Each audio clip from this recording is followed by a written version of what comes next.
Une autre chose qui est super important par rapport à l'instrument microphone qui rentre dans un système quelconque, que ce soit une console, que ce soit la petite console, carte de son, c'est aussi l'environnement dans lequel on enregistre. Ce qu'on veut éviter à tout prix, c'est une salle où toutes les dimensions sont égales. Donc, si on parle d'une salle de 6 pieds par 6 pieds avec 6 pieds de haut, ça c'est la pire place au monde pour enregistrer.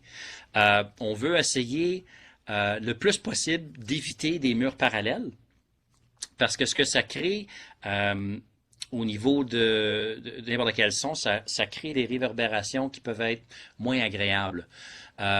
Donc, c'est pas tout le temps nécessaire d'être dans un endroit de studio parfait. On peut faire des excellents enregistrements dans une chambre à coucher, dans un salon, même dans une salle de classe. C'est possible. C'est juste pour mettre des choses en notre faveur. Moi, ici, il y a des panneaux exprès, comme tu peux voir, là, il y a des panneaux rouges sur le mur, là. Il y a aussi les panneaux... et où ma main, là? Il est là. Ça, c'est un autre genre de panneau, ça. Et par-dessus, moi aussi, es-tu capable de... Tu peux te faire un...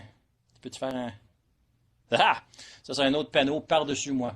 Bon, l'idée avec tout ça, et même dans le cas de mon studio à moi, les murs sont pas parallèles. J'ai des coins qui sont à des différents angles. Et j'ai les panneaux qui sont construits, il y a des rideaux. Et l'idée derrière tout ça, c'est d'être capable de briser tout ce qui est les réverbérations, les surfaces directes l'un à l'autre.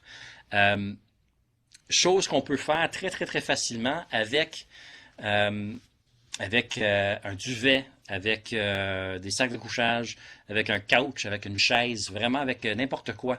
La minute qu'on introduit des choses dans notre salle qui brisent les lignes droites, on est en train d'améliorer sa capacité comme instrument, parce que je veux pas, la salle dans laquelle on enregistre est un peu comme un instrument.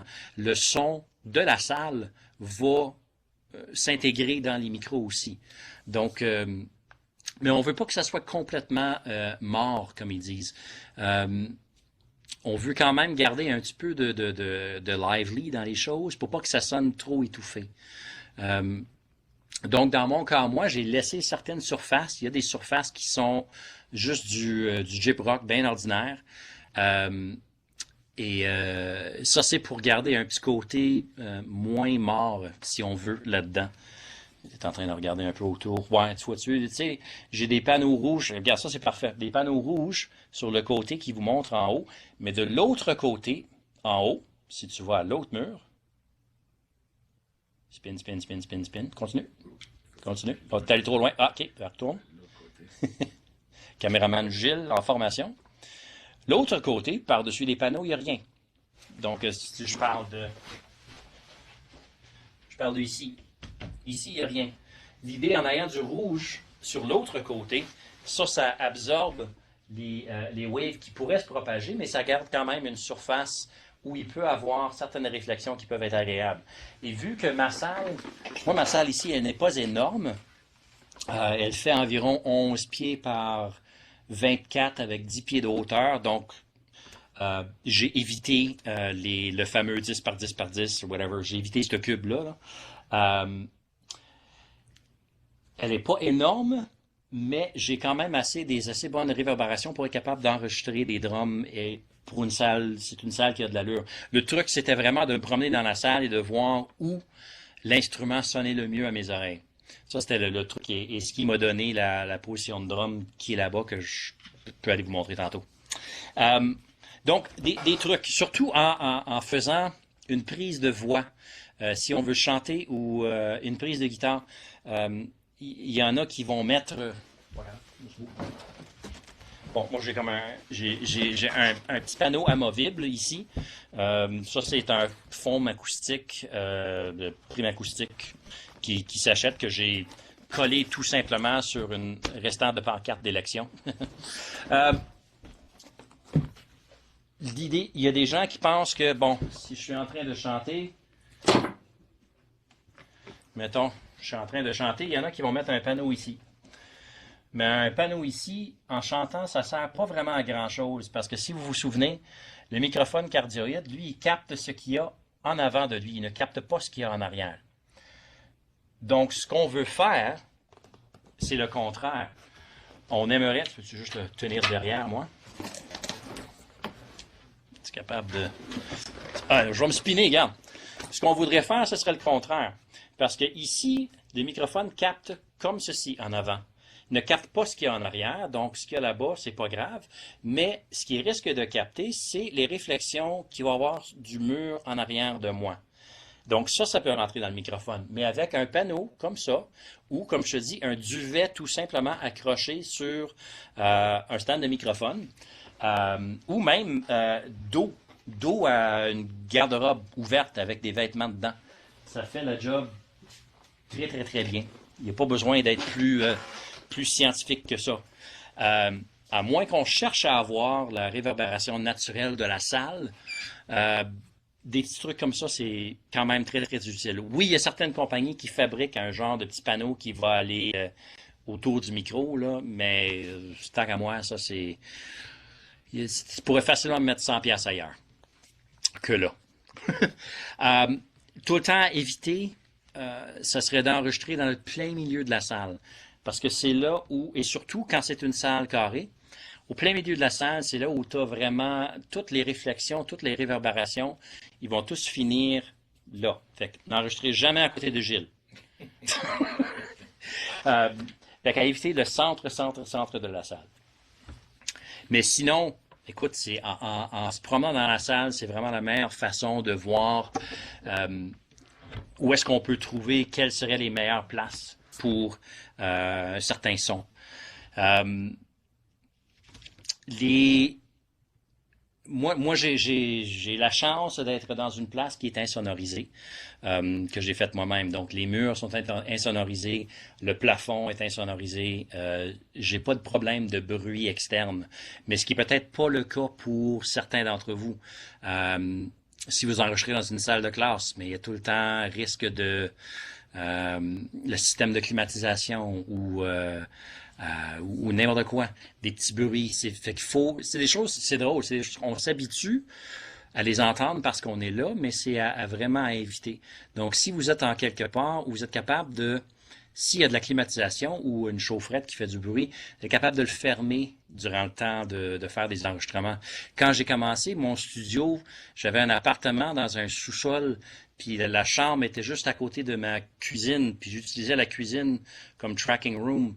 Mais il fallait que je déplugue le fridge pour faire des enregistrements. Puis il fallait que je ferme, j'avais comme une fan de même, il fallait que je ferme ça parce que ça veut pas, ça changeait les ondes de son, ça bougeait les choses. Donc d'être au courant des bruits ambiants, ne pas enregistrer avec une fenêtre ouverte, ben ce qui est pas trop un problème en ce moment vu que c'est l'hiver, mais anyway, chacun son choix. Ça c'est vraiment d'être au courant des bruits ambiants. Moi ici dans ma salle, j'en ai pas. Même mon ordinateur est incroyablement, ben il fait pas de bruit. Et ce qui est l'avantage souvent de certains, les tablettes, ça c'est génial, ça fait pas de bruit du tout. Les laptops, c'est pas trop fort, c'est ça qui est le fun aussi. Mais les grosses tours d'ordinateur avec les fans qui roulent, ça peut être bruyant des fois. C'est ça la chose à checker. Maintenant, si on va dans le cas de certains d'entre vous qui font la composition, vous allez envoyer des pistes de guitare, des pistes de voix. Je vais juste passer un petit peu de temps sur placement des microphones, qu'est-ce qu'on cherche, et au niveau de la batterie, qu'est-ce qu'on fait quand on a un microphone, deux microphones, plusieurs microphones, des choses à faire comme ça. Donc, je vais utiliser mon top modèle Gilles ici, qui lui va être mon guitariste. Passe une belle grosse guitare, Gilles. Yes! Là, je me sens à l'aise. Ça, je devrais-tu remettre ça plus proche? Ouais, peut-être plus. Microphone. Bon, ça c'est... Bon, en tout cas, c'est notre microphone. Bon. That's it? That's it, bravo. Fini.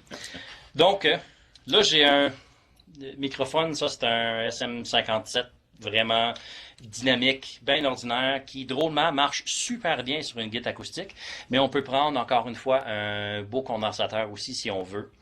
Les techniques de base pour enregistrer une guitare acoustique. Ce qui marche 95% du temps, tout simplement, c'est de trouver ce qui est le 12e fret. C'est là où il y a l'octave de la guitare. Et de trouver un endroit plaisant. Si on veut plus de présence, on peut être vraiment à quelques pouces de la guitare, comme ça, et ça va marcher très bien.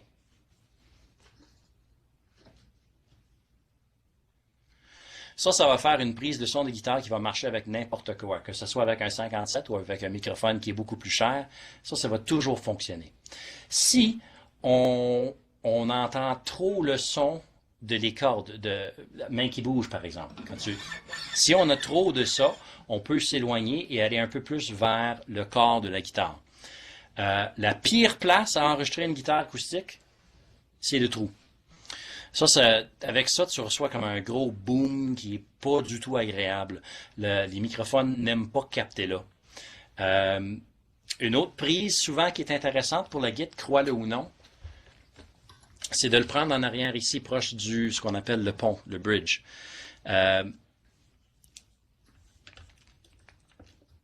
Avec ça, on capte plus de bottom de la guitare, un peu moins de l'attaque, mais ça peut être quand même très utile.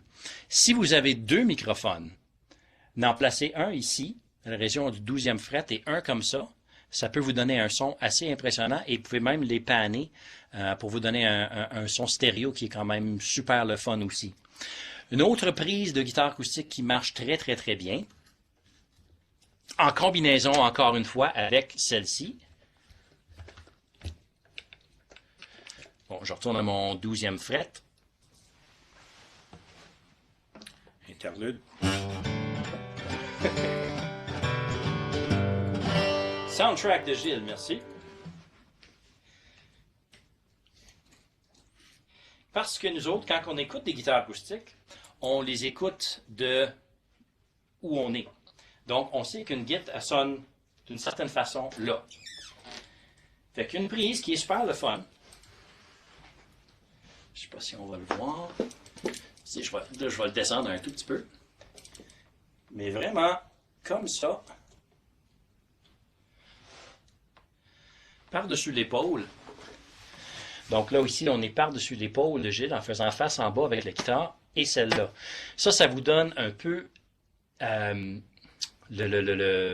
prise un peu plus un peu plus de room, donc un peu plus la guitare comme on l'entendrait normalement nous autres avec nos oreilles. Et celle-ci va vous donner une précision de plus. Donc les techniques à deux micros de guitare, souvent c'est ça ou ça. Ou tout simplement, quand je vous parlais tantôt un microphone stéréo, en avant de la guitare comme ça donne une guitare super large, qui est vraiment très plaisant aussi.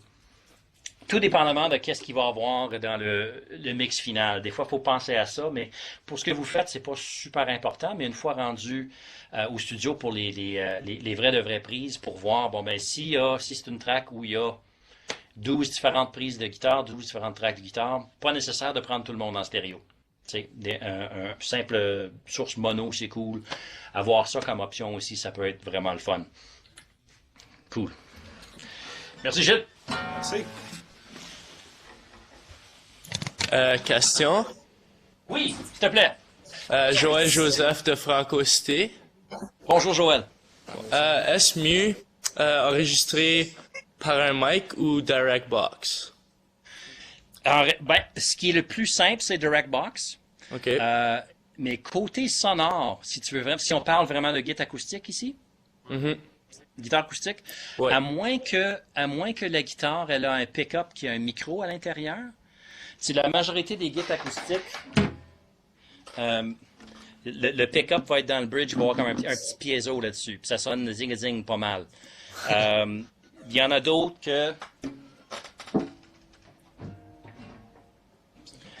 des pick-up magnétiques comme ça, c'est un peu plus réel côté sonore. Mais pour enregistrer le vrai son d'une guitare, mic, c'est toujours plus vrai. Ça sonne plus comme ça et moins comme zing. Ceci dit, c'est pas une mauvaise idée d'enregistrer les deux. Parce que tu peux tout le temps avoir, peut-être le petit signal du piezo ou du pick-up magnétique peut te permettre par après de rajouter certaines fréquences que tu capterais peut-être pas avec les microphones. Donc, la réponse à ta question, pour avoir un vrai son de guitare acoustique, micro, mais le DI, c'est pas mauvais, mais d'avoir juste un son de DI, ça peut être laid. À moins que tu aies vraiment un système avec un microphone à l'intérieur. Il y a certaines guitares qui viennent avec, tu peux faire un blend entre le micro puis le pick-up. Mais ça, tout va dépendre de l'instrument. Mais dans le fond, utilise tes oreilles. Si pour toi, le son du pick-up donne plus ce que tu essaies d'avoir en bout de ligne, il n'y a pas vraiment de règlement comme ça qui dit non, absolument, il ne faut pas le faire. Mais le son plus naturel vient toujours du microphone. OK, merci. Plaisir.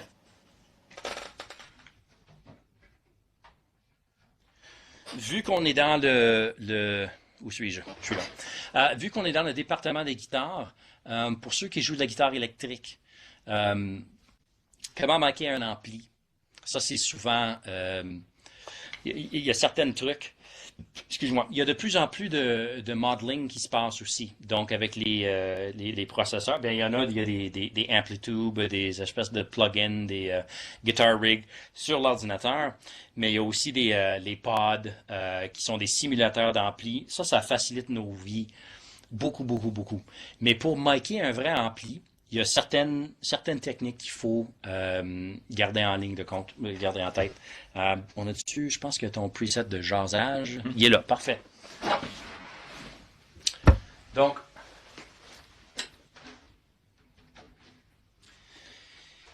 si...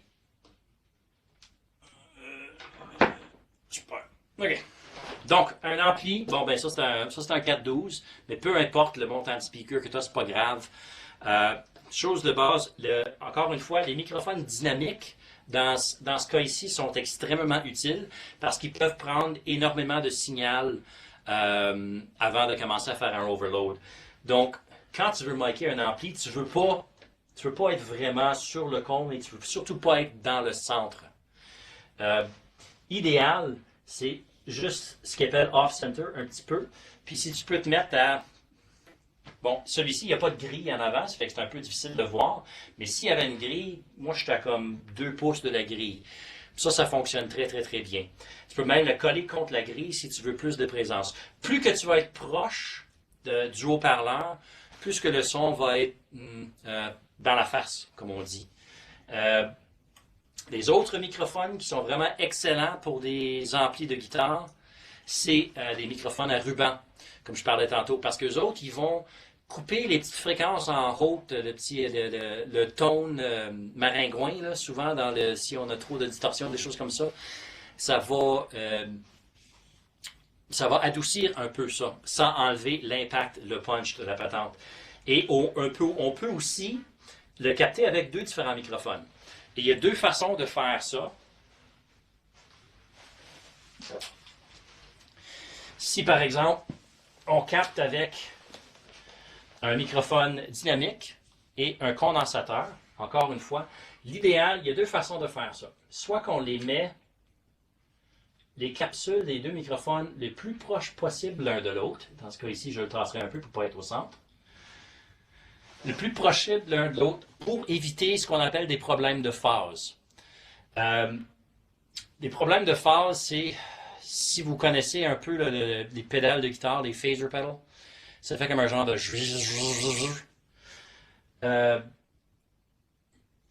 ça peut créer des problèmes au niveau de l'enregistrement. Donc, ce qu'on veut éviter, c'est ça. Mais en mettant les capsules à la même place, ça va vouloir dire que le son qui sort du haut-parleur arrive aux deux microphones exactement en même temps. Quand ils sont décalés, là, le son arrive à 2 différents temps et ça va créer des problèmes avec les waves de son. Fait que soit le plus proche possible ou au moins 3 fois plus loin. Donc, si on voulait... ouais, c'est ça. Mettons, j'étais 3 fois plus loin. Donc, ici, tu aurais comme un son plus proche, plus présent, puis ici, tu capterais un peu plus le son de la salle. Un peu comme la même idée d'avoir le microphone par-dessus l'épaule de la guitare acoustique. En gros, c'est ça. Pour des amplis de bass ou la guitare basse, souvent, on va prendre le signal d'une boîte directe, mais rien n'empêche qu'on peut prendre le signal de l'ampli aussi. Et encore une fois, ça va être un peu plus touchy parce que là, il va falloir jouer avec la phase, mais ça, c'est plus rendu au mix, puis ça, je pense que c'est peut-être un peu plus, à moins qu'il y en a qui veulent que j'aille là-dedans, là, je vais sauter par-dessus ça, mais va falloir aligner un peu les deux tracks. Fait que, voilà. Ce qui marche très bien pour un ampli de basse, ça serait comme un microphone de bass drum. Ça fonctionne très très très bien pour capter les fréquences à ce niveau-là. Pour ce qui en est de la batterie,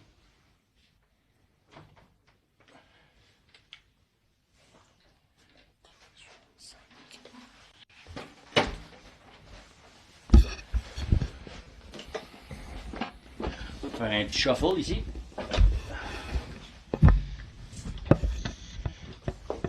C'est bon, ça, j'ai le cœur. Donc, la batterie, effectivement, c'est comme un paquet d'instruments, tout mis ensemble, mais il faut le traiter comme un instrument. Et souvent, dans le cas que si vous avez juste un microphone, ou deux microphones, ou trois microphones, pour être capable d'enregistrer ça, pour que ça ait de l'allure, au lieu de mettre des micros sur toutes les choses, il y a certaines techniques et certaines choses qu'il faut respecter. Si on a un seul microphone, par exemple, on va prendre celle-ci. Ça, c'est un condensateur pas trop cher qui marche super bien. Ce qu'on va vouloir faire pour essayer d'avoir l'image au complet de la batterie, c'est de, premièrement, réfléchir.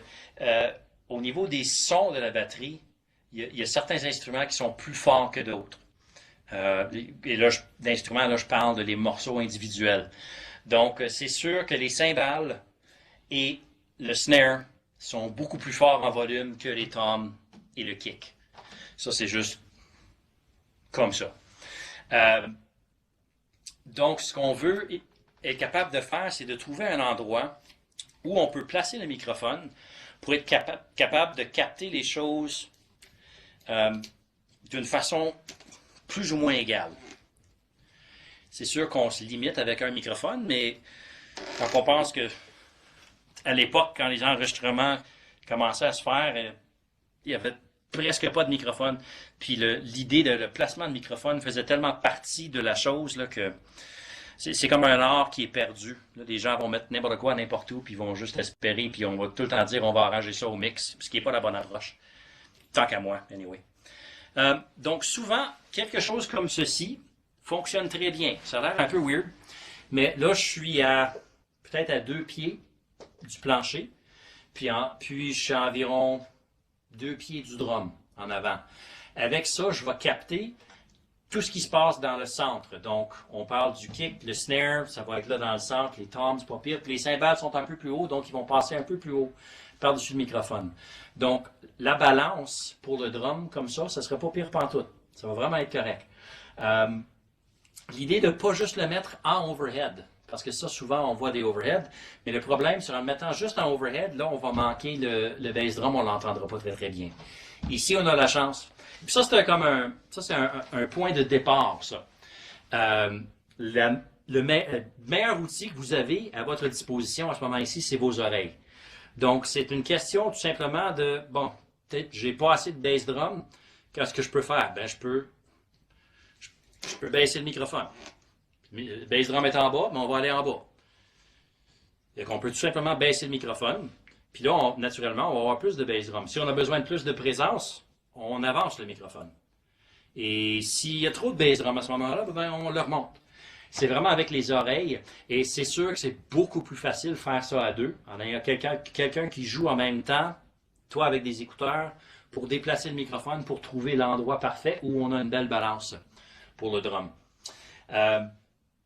Ça fonctionne très bien. On peut faire la même chose de l'autre côté aussi, sauf que ça finit par être dans le chemin des fois pour les batteurs. Donc, souvent en avant, c'est un bon choix. Si on a 2 micros à notre disposition, mettons notre condensateur, puis notre fameux SM57. Si on a 2 micros,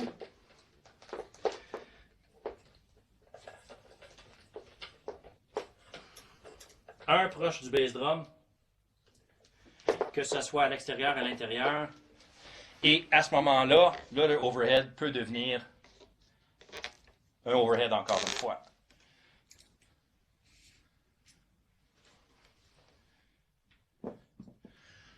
Donc, une prise comme ça va capter à peu près tout ce qu'on a de besoin. On va avoir le bottom qui vient du kick, qu'on va avoir un contrôle séparé, et aussi avec un condensateur par-dessus en cardioïde qui va capter l'ensemble de tout ce qu'il y a par-dessus, donc les cymbales, les pots. Ça fonctionne très, très, très bien à 2 micros. Et encore une fois, c'est les oreilles qui priment. On peut mettre ce micro-là à l'intérieur ou pas. Et là, je prends un 57 parce que c'est ça qu'il y avait sur le stand. Mais un 57 sur le bass drum, ça marche très bien. Tous les disques de Van Halen, le son de bass drum, c'est un 57, crois-le ou non. Si on avait l'autre micro, des micros comme ceux-là, que je montre, ça c'est un micro fait exprès pour le bass drum. Donc, tu n'as pas besoin de stand. Tu plugues un fil dedans. Fini. Pas de problème. Puis lui, il fait sa job comme ça. C'est un micro condensateur. Donc, ça prend du Phantom lui aussi. Question? Oui, vas-y. Oui, Kirkland Lake encore. Juste au niveau du kick, il y en a qui disent de mettre des oreillers, du foam dans le kick. Il y en a qui disent non. Qu'est-ce que tu suggères, toi? Ça va tout dépendre de la style de chanson et de qu'est-ce qu'on veut comme produit final. C'est sûr que si tu es en train de faire un album jazz, de mettre un couch dans le kick, c'est peut-être pas la meilleure idée au monde. Mais moi, ce qui marche le mieux et ce qui est le plus polyvalent, j'ai un petit morceau de matériel. C'est pas un oreiller, c'est comme un restant de drap de théâtre que j'ai sans doute volé d'une école à un moment donné. Et tout simplement, à l'intérieur, tu touches à peine les 2 pots. Puis ça, pour 75% des choses que je fais, ça fonctionne très bien. Les ingénieurs sont contents. Si on cherche un son un peu plus rock, un peu plus précis, de rajouter un peu plus de stuff à l'intérieur, ça peut aider. Des oreillers, pour moi, ça n'a jamais marché. J'ai tout le temps trouvé ça trop. Donc ça, une serviette qui touche tout simplement les 2 pots, ça donne beaucoup de flexibilité au sonorisateur et même au niveau de l'enregistrement aussi. Ça dépend encore une fois, qu'est-ce qu'on cherche. Plus qu'on met de stuff dans le bass drum, plus que le bass drum va sonner mort, qu'il n'y aura pas de tone. J'oserais même pas vous faire une démonstration avec ce micro-là, mais minimum, quelque chose qui touche les 2 pots, c'est un bon point de départ, t'es safe à ce moment-là. C'est cool? Excellent, merci. OK, cool. Autre technique, vu qu'on est là-dessus, c'est l'inverse. C'est de faire ceci. Ça aussi, ça marche très bien. Ça agit un peu comme ce qu'on appellerait un gate. Donc, quand on frappe le bass drum, ça fait bouger le petit morceau de matériel, puis il revient, puis il retouche. Donc, la note est un peu plus longue. Tu as moins l'espèce de punch d'un drum rock, mais ça peut fonctionner très bien aussi.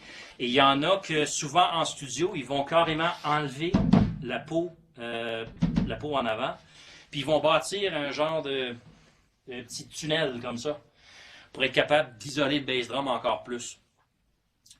Mais, écoute, il y a tellement de façons de faire qu'il n'y a pas de bonne ou de mauvaise réponse à cette question-là. Comme je te dis, ça dépend tout juste de qu'est-ce que tu cherches comme son, c'est quoi le produit final. Tu sais, un album jazz avec un bass drum bourré, ça sert à rien.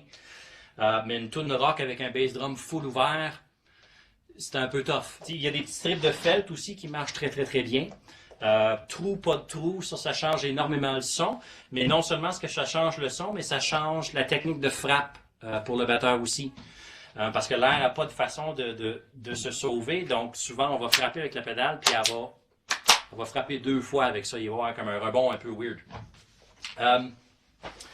Si on est dans une position où on va faire du close miking, position de guide.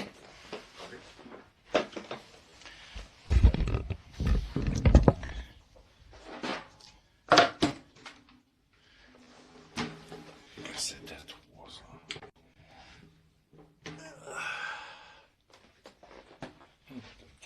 Capable de me trouver, là? 2. Ouais, 2.